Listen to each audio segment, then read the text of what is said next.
It must be remembered that the diesel engine is a constant volume intake engine. This means that it draws in a full cylinder of air on each intake stroke. It's the amount of fuel injected that determines the speed and power of the engine. It's a feature that can create a potentially dangerous situation, especially on larger engines. Under no circumstances place your hand or any other part of your body across the intake of a diesel engine while it's running. Here is a typical layout of a modern CRD intake and exhaust system. Air enters the system via the air filter. This filter is designed to remove any foreign particles that could potentially damage the system or the engine itself. The mass of the incoming air is now measured by the mass airflow or MAF sensor.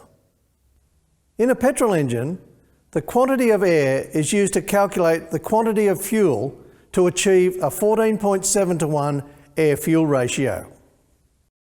In a diesel engine, there is no ideal air-fuel ratio. The MAF sensor information is used to determine if there is enough air in the cylinder for the calculated amount of fuel to be injected. The intake air temperature sensor is part of the MAF sensor and is used to make slight adjustments to the calculated airflow. The air now travels to the turbocharger. This will increase the pressure and quantity of air being supplied to the cylinders.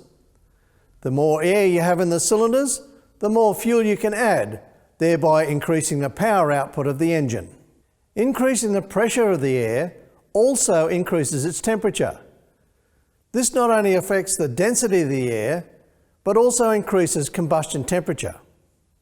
To reduce the temperature of the air, most engines will have an intercooler or charge air cooler. These will generally be of the air-to-air design. The intercooler will reduce the temperature of the incoming air, making it denser, but this also reduces the pressure. The intercoolers are designed to balance these two effects to maximise the air going into the cylinders. After leaving the intercooler, the air passes through the throttle body. The throttle body on a diesel doesn't control the amount of air entering the engine as it does on a petrol engine. A throttle body on a diesel is used to achieve high exhaust gas recirculation rates. It increases the pressure difference between the exhaust and the intake so that the appropriate exhaust quantity can be mixed with the intake air. It may also be utilised on systems that use a diesel particulate filter during the regeneration process. Because diesel engines will run on any fuel that is in the combustion chamber, it's possible for the engine to run without the ignition on. Oil entering the intake from a faulty turbocharger or excess crankcase ventilation fumes may be enough to continue the combustion process after the ignition has been turned off. To prevent this, the throttle butterfly closes completely when the ignition is turned off. The lack of air reduces the compression temperature, preventing the combustion process from taking place.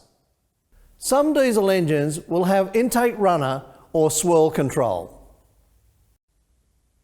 During low engine speed, one of the two intake ports to each cylinder will be closed. This produces a faster flowing stream of air to create better swirl in the cylinder. As RPM increases, the speed of the air also increases and the other port opens. There will be a boost pressure sensor and a second intake air temperature sensor in the manifold.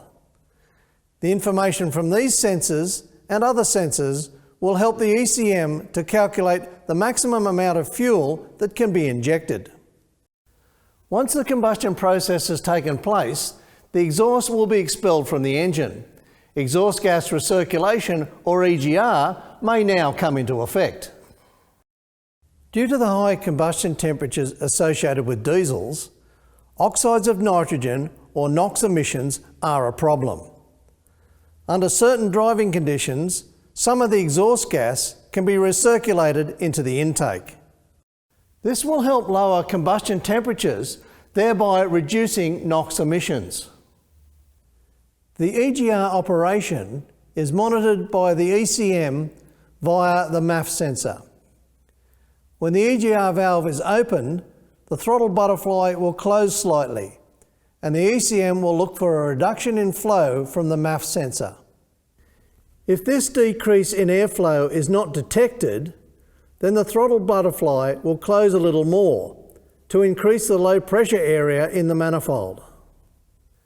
This process will continue until the ECM determines that no EGR is taking place. At this point, the throttle will be opened fully, EGR activation will cease, and a fault code will set. The exhaust gases will continue onto the turbocharger. A turbocharger requires gas flow to spin the turbine. If the turbo is too big, then the exhaust gas will not have enough velocity to spin the turbine quickly.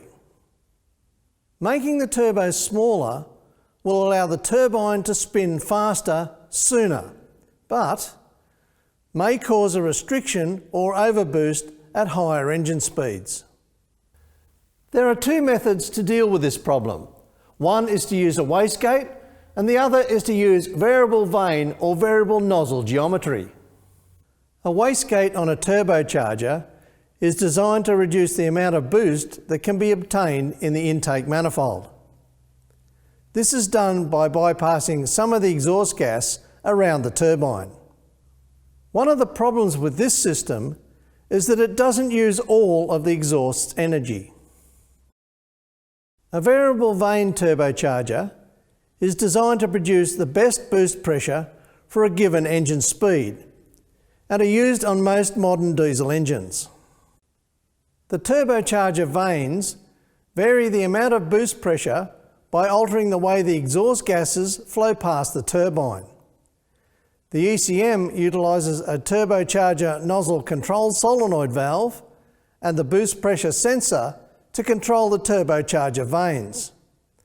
The ECM uses pulse width modulation to control the vane's position. The vanes are normally in the open position, but during low speed operation with low exhaust flow, they will be closed. In the closed position, there is less space for the exhaust gas to go through. The narrow nozzle passage increases the speed of the exhaust gases contacting the turbine, and this increases compressor boost and minimises turbo lag. As engine speed increases, so does the amount and speed of the exhaust gas. The vanes can now be progressively opened, allowing the faster flowing gases from the exhaust to maintain the boost at the desired level. This gives the best results under all conditions. Effectively, a small turbo for low speed situations giving quick boost, and a large turbo for full power. Some diesel engines have a diesel particulate filter or DPF. These devices can be fitted before or after the catalytic converter and are designed to trap the particulates that are created by all diesel engines, preventing them from entering the atmosphere. A three-way catalytic converter or a two-way converter along with a separate NOx catalyst will be fitted to most vehicles. Oxygen content in the exhaust is monitored via an oxygen sensor. The measured exhaust gas oxygen is compared with a target value calculated by the ECM. Sensor feedback is also used to determine whether the target exhaust gas recirculation has been achieved. Many of these components are covered in more detail in other fundamental modules.